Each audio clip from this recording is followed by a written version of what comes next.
अस्सलाम वालेकुम। सिरात मुस्तकीम न्यूज़ चैनल में आप सबको खुश आमदीद कहा जाता है। सऊदी अरब में रहने वाले तमाम सऊदी शहरी और गैर मुल्की इस बात से अच्छे तरीके से वाकिफ़ हैं कि सऊदी अरब में जो सबसे बड़े ट्रैफिक के जुर्माने हैं वो रेड सिग्नल तोड़ना या उसके बाद मुखालिफ सिमत में गाड़ी चलाना, जिसे अक्स कहा जाता है, उस पर किए जाते हैं, जो कम से कम 6000 रियाल बनते हैं।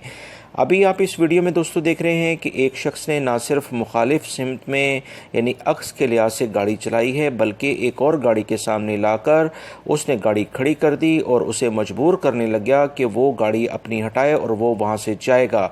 इसी दौरान इन दोनों गाड़ियों में ज़ोर वगैरह भी लगता रहा कि वो गाड़ी भी हटने के लिए तैयार नहीं थी। इस कशमकश को लोगों ने काफ़ी देर तक देखा और उसके बाद मुतल्लिका ट्रैफिक पुलिस को जैसे आगाह किया तो ये दोनों अफराद यहाँ से चले गए। इसका मामला क्या है, इस बारे में पुलिस इन्हें तलाश कर रही है। इंशाल्लाह बहुत जल्द इन्हें इनके जो ये कारनामे हैं इस पर सज़ा दी जाएगी। असल में इसमें सबसे मेन फॉल्ट जो है वो जो मुखालिफ सिमत में आया है उसी का है। अब देखना है कि जब ये पकड़े जाएंगे तो असल कहानी क्या है, वो तमाम सूरत हाल आपसे दोबारा से शेयर कर दी जाएगी। मेरी इस वीडियो को लाइक करके अपने दूसरे दोस्तों से लाजमी शेयर करिएगा। अस्सलाम।